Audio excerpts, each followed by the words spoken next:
আসসালামু আলাইকুম সবাইকে। কেমন আছেন সবাই? আশা রাখছি আল্লাহর অশেষ রহমতে সবাই অনেক বেশি ভালো আছেন, সুস্থ আছেন।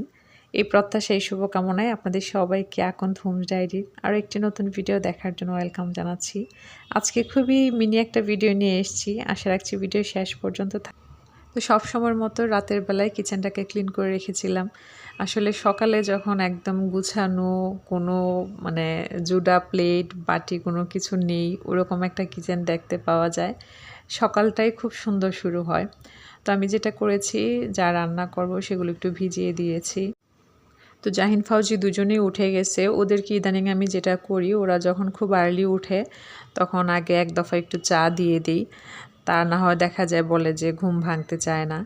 তো আমি এখানে ওদের জন্য চা বসিয়ে দিচ্ছি।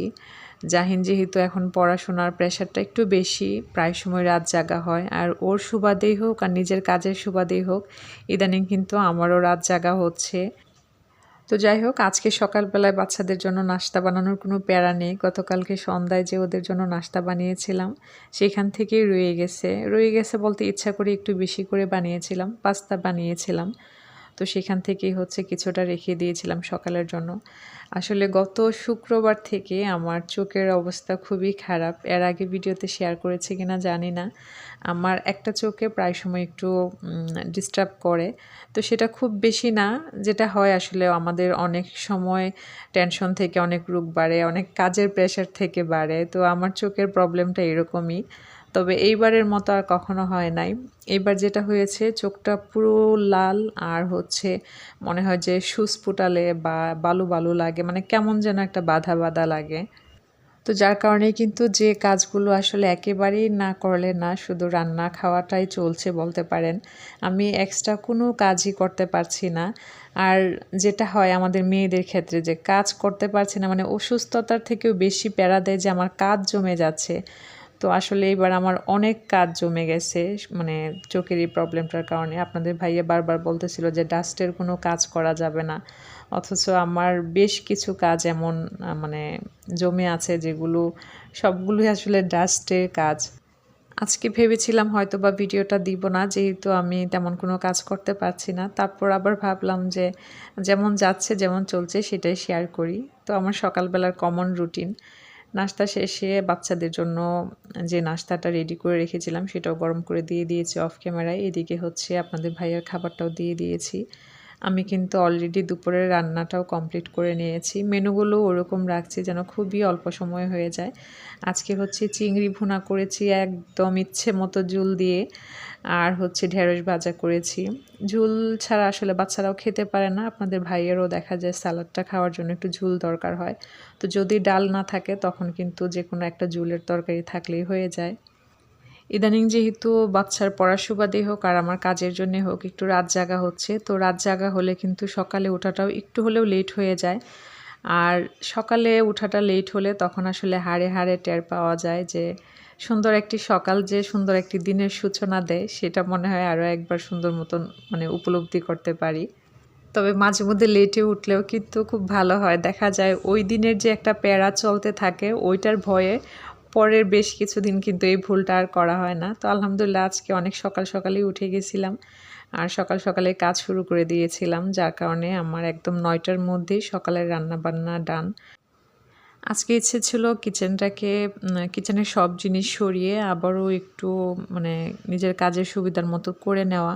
আসলে আমার কিচেনটা নিয়ে কিছুদিন পরপরই আমার এক্সপেরিমেন্ট চলতেই থাকে, কারণ কিভাবে যেন ঠিক করার পর মানে কিছুদিন পরে সে তার নিজস্ব রূপে ফিরে আসে। তো সেই সুবাদে আমি কাউন্টার টপটাকে ফ্রি করে নিয়েছিলাম, যে বেশ কিছু জিনিস আরও সরিয়ে নিব বা কীভাবে কী করা যায়। মানে খুবই আসলে আমাকে ইদানিং বেশি মনে হচ্ছে একটু প্যারা দিচ্ছে কিচেনটা। তো যাই হোক, আমি এখানে ডাল রান্না করব বলে রসুন কুচি করেছিলাম, পরে আর ইচ্ছা করে নাই, সেটা উঠিয়ে রাখছি। ইচ্ছা না করার বড় রিজন পেঁয়াজ যখন কুচি করতে যাই মানে খুব বেশি যন্ত্রণা দিচ্ছিল চোখে। তো আজকের ভিডিওতে আসলে নিজের প্রবলেমের কথাই হয়তো বা বেশি শোনাচ্ছি।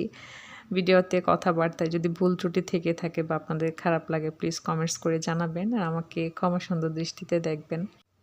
টাইমটা তো আপনাদের সাথে শেয়ার করলাম। আসলে সকালবেলার কাজের বরকত অন্যরকম। এটা যারা আর্লি রাইজার তারা কিন্তু খুব মানে ভালো ফিল করতে পারবেন যে একদিন লেটে ওঠার পরে নিজেকে কত বড় মনে হয় যেন শাস্তি দিয়ে দিচ্ছি।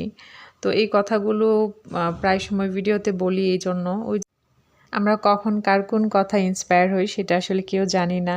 যদি আমার কথায় একজনও কেউ ইন্সপায়ার হয় যে না আপু আপনার কথা শুনে বা আপনার কাজ দেখে এখন আমিও সকাল সকাল আমার কাজগুলো শুরু করে দিই, সেটাই আমার জন্য অনেক বড় পাওয়া। এখন যেহেতু আমি একটু পেজেও অ্যাক্টিভ হওয়ার চেষ্টা করছি, সেই সুবাদে কিন্তু আমাকে সকালবেলা অনেক সময় দেখা যায় মানে নিজের অনিচ্ছাকৃতই মনে হয় যেন একটু ফেসবুকে ঢুকে দেখি কী অবস্থা, কোনো নোটিফিকেশন আসলো কি না। তো চিন্তা করে দেখলাম যে না, খুব তাড়াতাড়ি আবার নতুন শিডিউল তৈরি করা লাগবে মোবাইলের জন্য। মানে অ্যাটলিস্ট ফোনের রুটিনটা ঠিক থাকলে আমার মনে হয় এখন কাজের রুটিন অটো হয়ে মানে ঠিক হয়ে যায়। সবার আগে ফোনের যে আমাদের পারফরম্যান্স সেটা ঠিক করতে হবে, বা আমরা ফোনে কতটুকুন সময় কিভাবে দিব না দিব সেটা ঠিক করতে হবে। তারপর হচ্ছে নিজের কাজের মানে শিডিউল ঠিক করা। আর এই কথাগুলো বলার রিজন এইটাই যে আপনাদের সাথে শেয়ার করেছি এটা ভেবে যেন আমি নিজে আরও অ্যালার্ট থাকতে পারি। তো সবাই দোয়া রাখবেন আমার জন্য, আপনাদের সবার জন্য আমার সব সময় অনেক অনেক দোয়া থাকবে। তো কথা বলতে বলতে আমি ডাইনিং টেবিলটাও গুছিয়ে নিলাম। টেবিলে থাকা এই জিনিসগুলো 2-1 দিন পর পর মুছে নিলেই হয়, প্রতিদিন মুছতে পারলে তো খুবই ভালো। তো এখানে দেখলাম টেবিলে যে গাছটা রাখি সেটার 1-2টা পাতা একদম মানে পেকে গেছে। তো সেগুলো আসলে মাঝে মধ্যে ছাঁটাই বাটাই করা লাগে। আর পানিটা কিন্তু সপ্তাহে আমি 3 দিন চেঞ্জ করি, তাহলেই হয়ে যায়। পানিটা ঠিকমতো চেঞ্জ করলে কিন্তু আর মশা হওয়ার কোনো ভয় থাকে না। তো যাই হোক, এখন আমাদের পেজের নতুন শাড়িগুলো আপনাদের সাথে শেয়ার করছি। প্রথম যে শাড়িটা দেখাচ্ছি এটা হচ্ছে লেমন গ্রিন কালার ধুপিয়ান সিল্কের উপর, ওভারঅল হচ্ছে লেস দিয়ে কাজ করা, আর পুরো আঁচলটাতে হচ্ছে ছোট ছোট ফ্লাওয়ার সেট করা। তবে সামনাসামনি কিন্তু কালারটা অনেক বেশি সুন্দর, ভিডিওতে কিন্তু অতটাও আসছে না, মানে এটার যে অরিজিনাল কালার সেটা আসছে না। একদম মানে পিওর লেমন গ্রিন যেটা সেই কালারটাই হচ্ছে এই শাড়িটা। তো এই শাড়ির প্রাইস থেকে যাচ্ছে 1450 টাকা। আমি বেশিরভাগ সময় ধুপিয়ান সিল্কের উপর কাজ করি এই জন্য, কারণ ধুপিয়ান সিল্ক শাড়িটা আসলে অনেক বেশি ম্যানেজেবল, খুবই সফট মনে হয়, একদম কুচি নড়ে চড়ে না। আর হচ্ছে উষার যেটা বলি লম্বায়, সেটা হচ্ছে এতটাই বেশি থাকে যে যে কোনো লম্বা মানুষ পরলেও দেখা যাবে অনেকটা ফোল্ড করে দেন হচ্ছে শাড়িটা পরা লাগবে। তো যাই হোক, এখন যে শাড়িটা দেখাচ্ছি এটাও কিন্তু ধুপিয়ান সিল্কের উপরেই করা। এটা তো হচ্ছে আপনাদের সাথে অলরেডি শেয়ার করেছি, তো ভাবলাম যারা নতুন তাদের জন্য আবারও শেয়ার করি। এই শাড়িটা এখন যে কালারটা দেখতে পাচ্ছেন একদম সেম টু সেম হবে। এই শাড়িটার ডিজাইন নিয়ে আসলে কি বলবো, মানে আমার কাছে পার্সোনালি খুবই পছন্দ এই শাড়িটা। মানে কিছু ড্রেস থাকে না যে ওই ড্রেসের সাথে এক্সট্রা কোনো অর্নামেন্টসের ওরকম করে দরকার পড়ে না, মানে জাস্ট একটা ড্রেসই মানে অনেক বেশি গর্জিয়াস লুক দিতে পারে। তো আমার কাছে মনে হয়েছে এই শাড়িটা ওরকমই, এটার কালার কম্বিনেশনটা খুবই গর্জিয়াস। আর এই শাড়ির প্রাইস থেকে যাচ্ছে 1760 টাকা।